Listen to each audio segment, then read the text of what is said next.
Assalamualaikum warahmatullahi wabarakatuh. Halo guys, kembali lagi ya di channel gua si Bola Reader.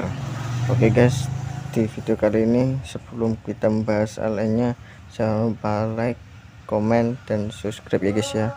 Dan jangan lupa untuk komen like novel yang ingin kalian bahas, dan langsung aja kita menuju ke videonya aja guys ya.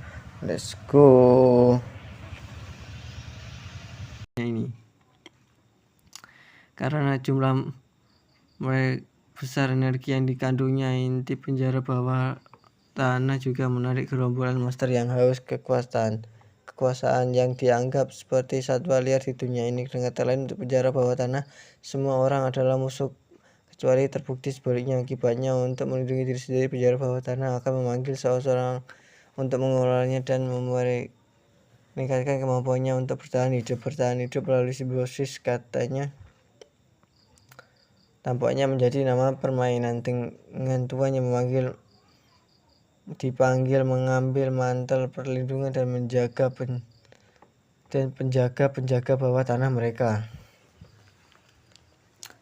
Sebagian besar waktu penjaga bawah tanah akan mengundang monster yang tinggal di dekatnya dan memaksa salah satu dari mereka untuk dilarikan kembali menjadi tuannya. Tetapi kemudian ada saya, karena penjaga bawah tanah ini lahir di tempat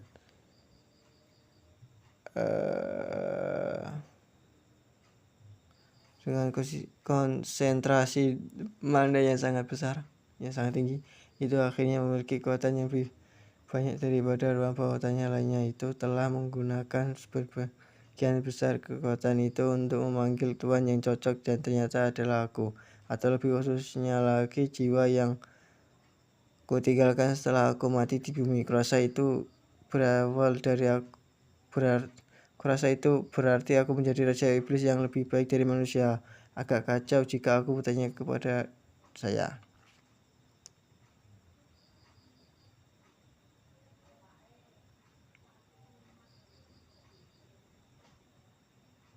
Untuk kepentingan bertanya sendiri, penjara bawah tanah ini telah menginkarnasi saya sebagai seorang Ardemon. Itu secara sepihak memutuskan bahwa peluangnya untuk bertahan hidup akan lebih tinggi jika aku dilahirkan kembali sebagai bukan manusia. Menurut wiki mentalku, situasi seperti ini tidak akan mungkin terjadi tanpa jiwa yang sempurna untuk menjadi seorang Ardemon. Tapi tunggu, mungkin itu saja. Saya telah kecanduan game yang satu ini di kehidupan saya yang lain, dan saya sepertinya bermain sebagai Great Demon Lord. Jadi itu bisa saja tidak. Bagaimanapun, memiliki kekuatan bukanlah hal yang buruk.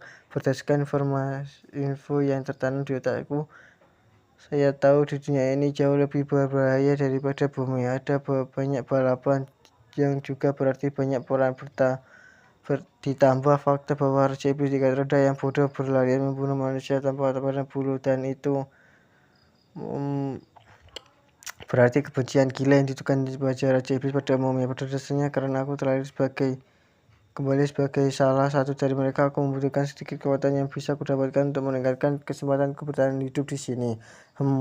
Aku melatih inti penjara bawah tanah bola menjengkelkan yang hampir membuatku mengalami aneurisma.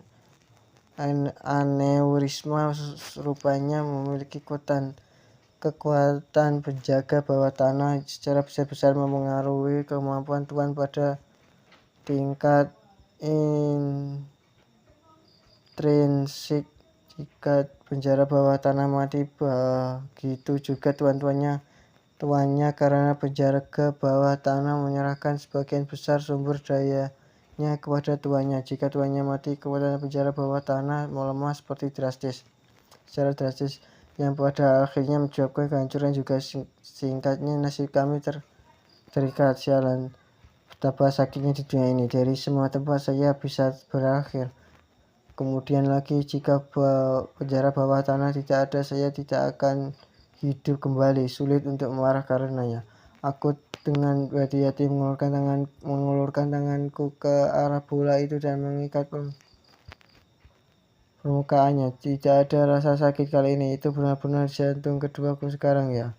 Ini benar-benar kehidupan keduaku. Aku telah diberi kemampuan lain untuk bertahan hidup, dan saya bisa melakukannya dengan cara yang sangat inginkan. Penyesalan terkutuk dan yang harus saya lakukan sebagai penggantinya adalah melindungi bola ini. Sepakat. Dengan pemikiran itu di kepalaku, aku menyadari bahwa aku masih belum memberikan bentuk Ardemon baruku sekali lagi. Jadi saat itulah aku membuka katalog DP dan memberi cermin tangan untuk diriku sendiri.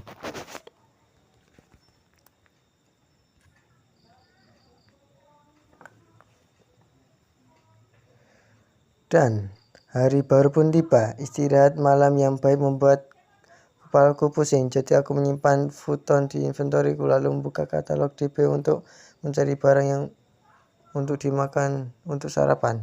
Berbicara tentang sistem inventory, saya menemukan mekanisme operasinya menarik. Mengaktifkannya membuka celah di udara di dekat saya, dan Anda baru saja memasuki apapun yang Anda simpan ke dalamnya. Setelah mencoba sebelumnya, saya bertanya bagaimana saya bisa mengeluarkan barang-barang dari inventory saya. Saat saya memiliki itu, daftar item inventory muncul di pikiranku. Yang saya lakukan adalah mengulir daftar secara mental dan memasukkan tangan ke celah untuk meraih apapun yang saya inginkan. Bisakah saya mengatakan nyaman? Ngomong-ngomong, Anda mungkin bertanya-tanya bagaimana saya di ruangan tanpa jendela tahu bahwa itu adalah hari berikutnya, atau bahkan sudah waktunya untuk sarapan dan bukan makan siang, atau mungkin keberadaan waktu sama sekali. Dari dapatkan ini, sudut kanan atas layar menu menunjukkan tanggal dan waktu ketika saya pertama kali melihatnya. Saya hampir bertanya bahwa saya benar-benar berada dalam permainan. Ketika saya menyadari bahwa menu itu hanya berdasarkan permainan yang saya tahu, saya kira Anda bisa menyebutnya pemeriksaan realistis. Bagaimanapun, kembali ke bisnis, saya benar memilih bacon dan roti panggang untuk sarapan. Saya lalu meletakkan pantat saya di atas tahta karena tidak ada tempat lain untuk duduk. Saya makan dengan gelisah saat roda berputar di kepala saya, mencoba mencari cara bagaimana saya bisa mendapatkan lebih banyak poin Dungeon 1000 yang saya mulai dengan. Sepertinya itu adalah jumlah default, tapi itu satu-satunya penyelamat saya.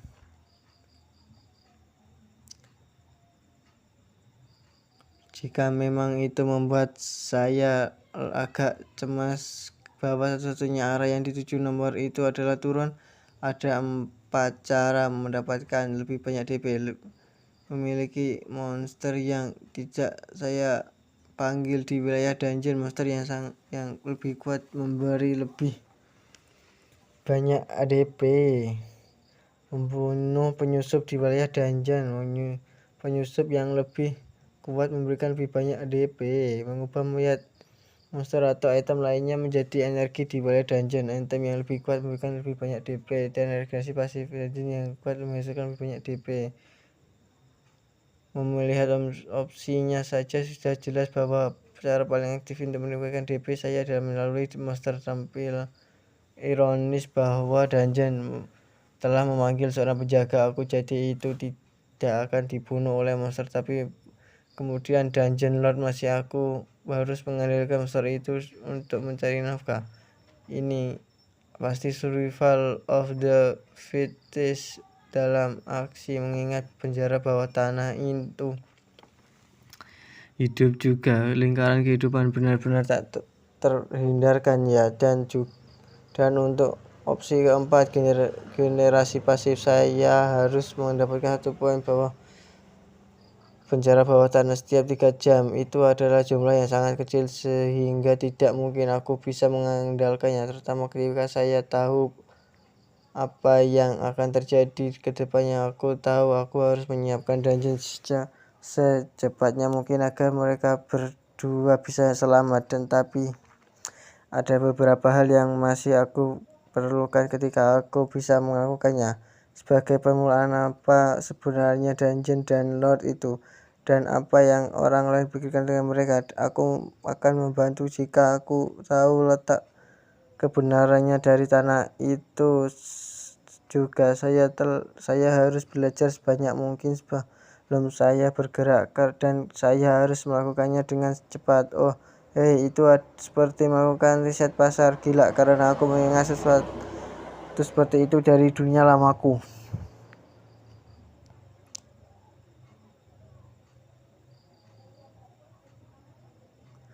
Bagaimanapun, terima kasih atas mungkin tidak terima kasih pada wiki mental yang dipaksakan menjaga bawah tanah ke dalam otakku, dan aku masih belum benar-benar mengerti apa itu penyusup, karena mereka hanya dijelaskan dari sudut pandang penjara bawah tanah. Menurut wiki saya, penyusup adalah makhluk jahat yang datang untuk menghancurkan kita. Maksudku, secara teknisnya itu salah. Yang mencoba membunuhmu adalah dianggap jahat. Ya, saatnya pergi.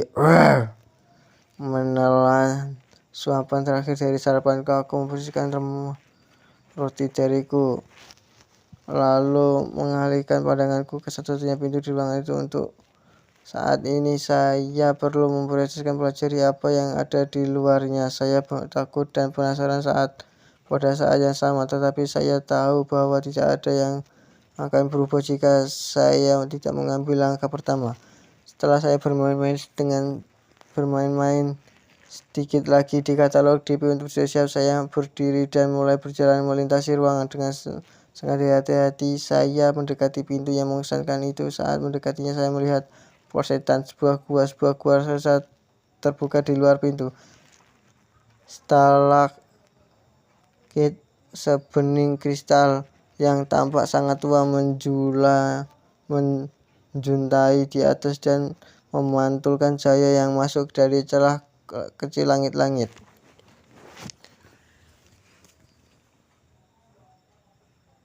Seluruh area berkilauan seperti dunia dansa yang diterangi lampu gantung. Saat saya terus berjalan, saya melihat air berkumpul di bagian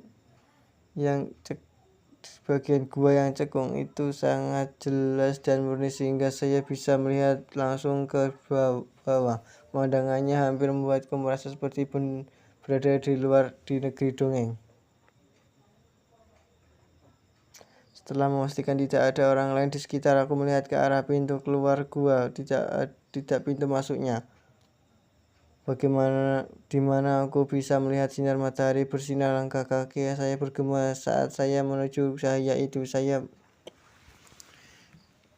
bisa merasakan udara segar dan sejuk mengalir masuk. Jelas tidak akan membutuhkan AC di musim panas ini. Ketika saya akhirnya mencapai pintu masuk, saya tidak bisa mempercayai mata saya. Langit biru jernih tidak berujung benar-benar terbentang di atasku. Hutan hijau yang luas memenuhi pandangan saya. Di bawah angin tertiup seperti melalui pohonan, merisik dedaunan yang cukup sehingga saya bisa mendengarkannya jika saya mendengarkannya dengan seksama. Sebuah sungai besar berkilauan di bawah sinar matahari membelah daratan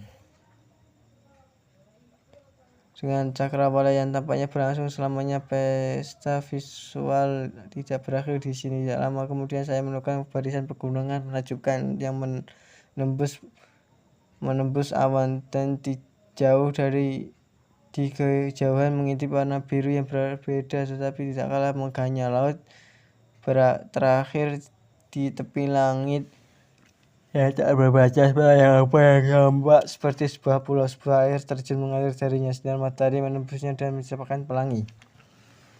Wow, terpesona oleh pemandangan yang indah. Air mata tanpa sadar ketika keluar dari sudut mataku. Di hadapanku terbentang dunia misterius dan megah seperti bahkan tidak bisa dijelaskan. Kosakata saya yang terbatas tidak akan pernah melakukannya secara adil, dan saya adalah bagian dari dunia ini sekarang juga. Aku bukan manusia lagi. Aku punya sayap. Aku bertanya apakah aku bisa menggunakannya untuk terbang melintasi langit yang indah. Segera memikirkannya saja sudah membuatku pusing. Oh, Saran tambahan, sayapku hilang sekarang. Aku tidak bisa tidur tadi malam karena itu menyebalkan. Jadi saya mencoba memberikan cara untuk membuatnya lebih kecil. Saat saya sedang menguji beberapa cara untuk mengamplifikasinya, mereka tiba-tiba menghilang begitu saja. Aku masih tidak tahu sejauh mana kekuatan baru saya, tetapi saya masih bahwa sihir saya ada hubungannya dengan sayap. Dan sekarang saya juga tahu bahwa saya bisa dapat mengontrol apakah sayap itu ada atau tidak. Jadi sejak tadi malam aku menunjukkannya mereka dari pandangan. Menjauhkan mereka dari pandangan itu menyakitkan untuk mengetahui bahwa saya bisa mengendalikan tubuh saya sendiri. Setidaknya setelah tersesat dengan pemandangannya untuk sementara waktu, saya terdesak kembali ke kenyataan dan ingat mengapa saya datang ke sini sejak awal. Untuk mendapatkan letak tanah, saya perlu memahami geografi dunia ini. Dari kelihatannya saya sedang mendaki gunung. Oke, setengah jalan mungkin meremehkannya mengingat pemandangannya. Berbicara secara realistis, saya harus cukup tinggi. Apakah adapun desa atau tanda kehidupan lainnya? Sepertinya tidak ada apapun di dekatnya. Masih mempelajari landscape, saya menyadari bahwa gua yang baru saja saya lewati diukir di sisi tebing dan sial. Tidak ada jalan ke bawah. Saya tidak punya pilihan selain naik. Dengan keputusan lain yang dibuat untuk saya menuju ke sekitar gunung mencari cara mendaki.